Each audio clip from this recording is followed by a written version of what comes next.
self-medicating with alcohol, probably the most dangerous thing you can do. After years of being sober, 8 years, I started to drink again, and I was refused any medication, any Diazepam. I just told to go to these self-help group things, or a local treatment centre, which they wouldn't give me any. I was looking for Diazepam, which helps you get off the booze. Didn't get any. Asked another doctor, just still didn't get any. And then I thought, well, the only way I can cope with life and not fear withdrawal, because I'd already had previous seizures, you see, was to self-medicate. And I thought every day is going to get better. This is 2014, the winter of 2014, just before Christmas. What happened was, that year, I had met somebody, and I didn't want to tell them that I had a drink problem, because it's still a stigma, isn't it? And so we went down to the south of France. I didn't drink at all then. I started drinking a little bit, and I thought, well, that little bit would be fine, I'll be in control. But lo and behold, as we all know now, it just grabs you. You're back on it. Horrendous. Full on. By the time I got back home, which is a struggle to get back home, if you've got a drink issue, couldn't drive on straight roads. This girl had to drive on the straight roads. I was driving on minor roads. It took longer to get home. All sorts of carry on. Then the relationship just split, and I went back full time on the booze, and I just couldn't cope. And I said I couldn't get the Diazepam, and I was between houses. I dust down somewhere, and eventually my flat on the quayside Newcastle became empty, and I went in there thinking, well, things are going to get better. I'll just self-medicate. There's a couple of pubs down here, and just go nice and slow and try and taper off. But it didn't work. It didn't work. So I started to drink steadily again after 8 years of being sober. What I mean by self-medicating is that when you're in the throes of alcoholism, big style, you've really been caught up with it, you're falling off the cliff. There's nothing worse than feeling ill, because the illness isn't just feeling hangover, it's withdrawals. You get the shakes, you get nausea, you cough up blood, you cough up bile. You feel weak at the sink in the morning, you're just coughing, retching all the time. Blood vessels probably in your throat, and all of a sudden horrendous stomach pains, cramps, digestive systems up the spout. Can't eat, can't think, don't want to speak to anybody. Anxiety levels were so high I couldn't deal with people. I couldn't deal with anything, to be honest. My life was in a total mess. I mean a total effing mess. I was just alone, isolated, didn't want to go to the doctors again. Tried ringing them, they still wouldn't give me any Diazepam. Go to the self-help place or whatever it's called. Went there, a lot of other drug addicts there, didn't really want to know me unless I turned up sober. I couldn't get sober. That was my problem. I couldn't get sober to go to these places and be sober and present myself sober. I wasn't sober, I couldn't get sober. That's the reason I was there. It was so frustrating, all of this, trying to explain things. Couldn't get any rehab. I couldn't afford private rehab. It's very expensive, as you know. And so I thought, well, I'll try and keep it down a bit, I went to my parents for a few weeks to try and cut down a little bit, and as soon as I came back home, I thought, well, I feel a little bit better, I'm talking about marginally better. I hit the booze again, didn't I? First thing I did was get back in the flat, have a few drinks.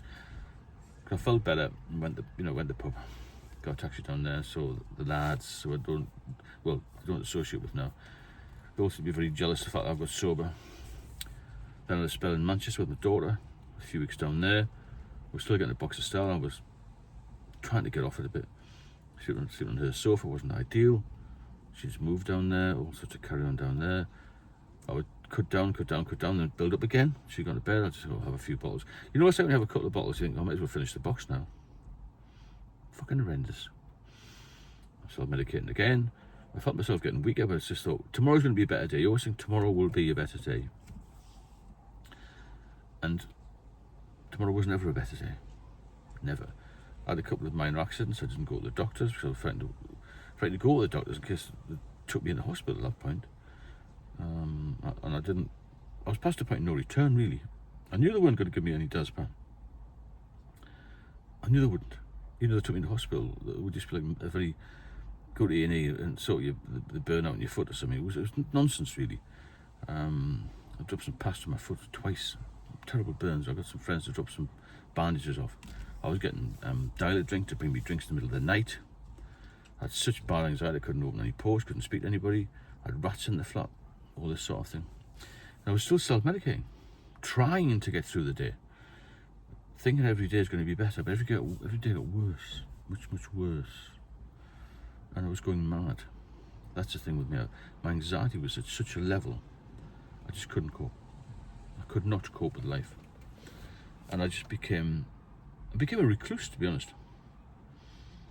Really introverted. It wasn't me. I'm a very sociable, I'm told likeable person with a good personality, but to strip my personality away. Completely strip my personality away. I wasn't Stephen anymore.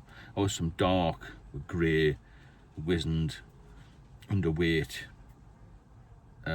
Trump-like figure who just lost his way. But not just lost his way, was losing his life. I was drinking myself to death. And that's what self-medicating was doing for me. A lot of nonsense self-medicating. You're killing yourself. That's all you're doing by drinking. You're just killing yourself. You're getting closer and closer to death every single day. A couple of years went by, I was still doing the same thing. I was eating a little bit then, a little bit of food. Still trying to cut down now and again, to no avail. Trying to go to the odd social event, maybe a parent's birthday or something. My daughter would pick me up, and she'd know I had a few drinks, a lot of drinks. He's trying to book a table, which is the other side of the bar, so I can nip the loo and have half a beer on the way round. I'd always had to have a drink before I met anybody, and I just became totally insular. I had no heating in the flat. I didn't want to allow anybody in because of the mess. I had rats in there. I couldn't get rid of the rats because the rat catcher guy wanted to come early in the morning. I didn't want to get out of bed. I couldn't get out of bed.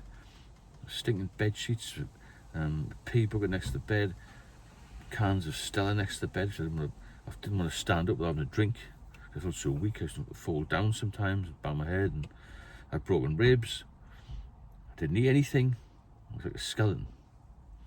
I mean, dare I say it was like somebody from a concentration camp. I'd lost so much weight. I'm 6 foot odd, and I went down 9 stone. Absolutely hideous. There's some photographs on the post. That's what self-medicating did to me. It nearly killed me. It's a very difficult thing to beat this, but you can't do it. You've got to be very, very, very, very committed. Because once you get off it, that's the first tiny battle. The big battle after that is to stay off it. Now, I do one-to-one mentoring support for a lot of people. I managed to get a lot of people off it and keep them off it. You've got to have this mantra in your head: I'm not going to drink again. I'm not going to drink today. I'm not going to drink again. I'm not going to drink today. Unless you've got that strong commitment, that strong message to yourself, you're not going to drink, you'll fail with this. And you have to be really tough. You've got to be tough with yourself, mentally, physically. You've got to get some good food into you, plenty of water. Try and get to sleep. For the first few days, even weeks, sleep will be a problem because you've been used to being comatose with the booze, haven't you? All this will take a bit of time. Get in touch with me, I'll try and help you out. Well, I will help you out. Not try, I will help you out. I've got a huge success rate with this. I'll tell it as it is. And you haven't got a choice of social drinking anymore. Forget that. Forget that.